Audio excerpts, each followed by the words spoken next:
एक ऐसा शहर जहां कभी घने जंगल हुआ करते थे, जहां अंग्रेजों ने क्रांतिकारियों को कैद किया, जहां गोलियों की आवाज गूंजी, और आज उसी धरती से निकलते हैं भारत के सबसे बड़े इंजीनियर। यह कहानी है खड़गपुर की।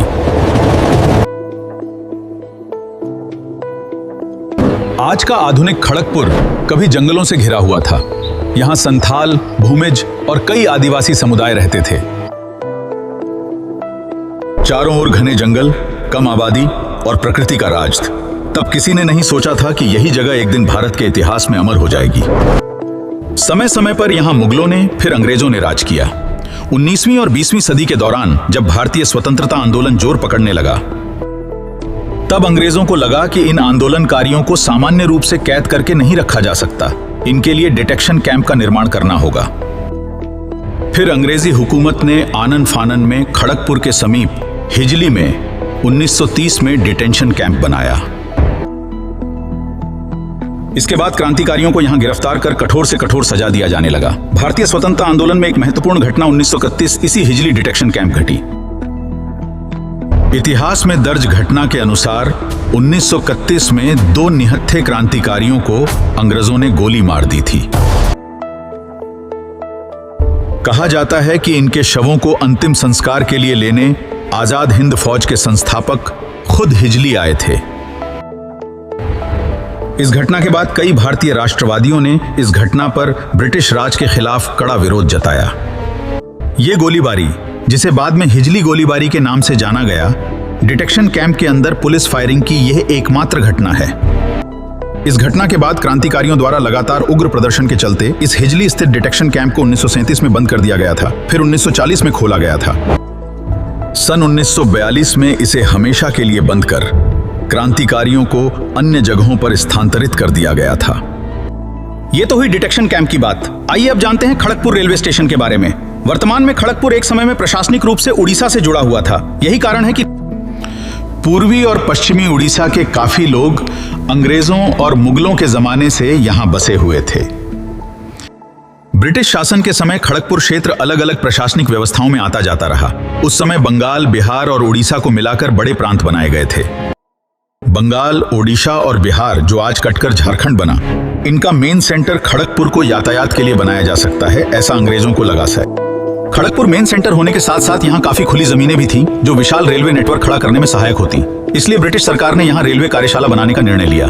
कहा जाता है कि सन 1888-79 के आसपास कार्य आरंभ हुआ और सन 1900 के आसपास रेलवे जंक्शन और वर्कशॉप बनने शुरू हुए। और यही वो पल था जब खड़गपुर ने आधुनिक शहर की ओर कदम बढ़ाया।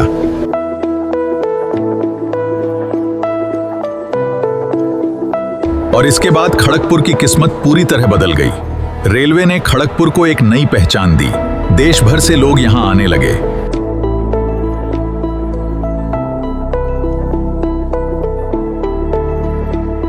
हालांकि अंग्रेजों ने 200 वर्षों तक भारत को गुलाम बना के रखा, यहां की अपार संपदा लूटी, लेकिन कई अच्छे काम भी किए, जैसे देश भर में रेलवे नेटवर्क बिछाई।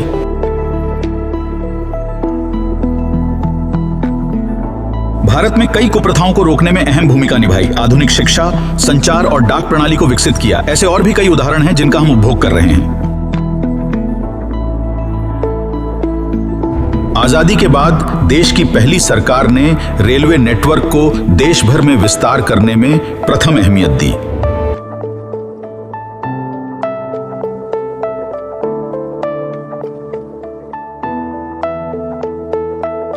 आजादी के बाद देश की पहली सरकार ने न सिर्फ इंफ्रास्ट्रक्चर पर, शिक्षा पर भी जोर दिया और तब लिया गया एक ऐतिहासिक फैसला।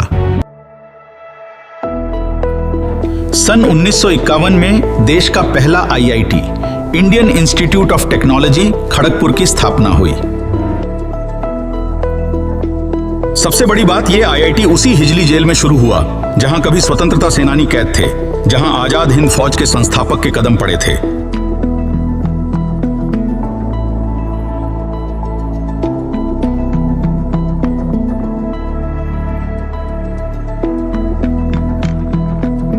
आज देश के हर कोने कोने के लोग खड़गपुर में बसते हैं। यही कारण है कि पश्चिम बंगाल के इस शहर को देश विदेश में मिनी इंडिया के नाम से जाना और पहचाना जाता है।